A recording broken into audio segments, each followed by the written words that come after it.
A Confraría de Rianxo demanda buscar solucións para o libre marisqueo e descubrir o que acontece no Ulla. O libre marisqueo non pasa polo seu mellor momento. Por iso, dende a Confraría de Rianxo reiteran a necesidade de facer unha reunión con todo o sector e buscar alternativas que melloren as condicións do libre marisqueo. Eu sempre dixen, hai que buscar outro tipo de gestión. Tal como está, non se ve viable. Estamos facendo reunións, incluso as cofradías que estamos por fora, para falar deste tema, de como levar o tema do libre marisqueo unhas mellores condicións. Que pasa? Que o río ten a súa peculiaridade. Non depende só de, ahora mesmo, como agora, exemplo, hai cría, pero non sabemos se vai chegar ao inverno que ven, polo motivo dos vertidos que está habendo no río. Ese é o hándicap máis grande que ten os lombos do Ulla.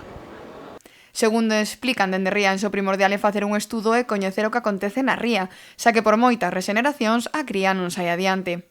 Pasado incluso fixemos unha manifestación e tacháronos de que era interese personal desta cofradía. Nós non vemos así, nós vivimos desta zona, está claro que aquí hai que facer un estudio como Dios manda do que está pasando nesta ría. Ese é o primordial, porque nos están dando subvencións para regenerar, subvencións para a cría, e iso estamos vendo que ano tras ano estamos regenerando e estamos sembrando, e esa cría non vai arriba, nin nas zonas que se regeneran hai desove natural sobre elas.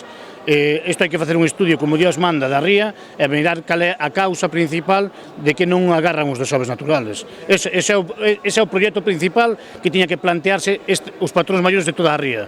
E precisamente con vistas a salvar a campaña, os rañeiros Ría de Arousa decidiron recentemente pechar os bancos de libre marisqueo na Ría de Arousa, unha medida que aplauden dende a Confraría de Pescadores de Rianxo. A ver, tal como está o tema do libre marisqueo, xa é unha boa opción, porque a maioría da xente que estaba traballando a día de hoxe estaba facendo 50, 40 euros. Eso non é un sueldo para levar a unha casa.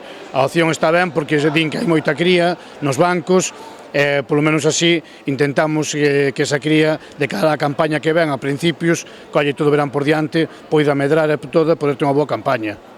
Así, dende a Confraría de Rianxo apelan por chegar a un acordo común con todas as confrarías e buscar xa unha solución a esta problemática.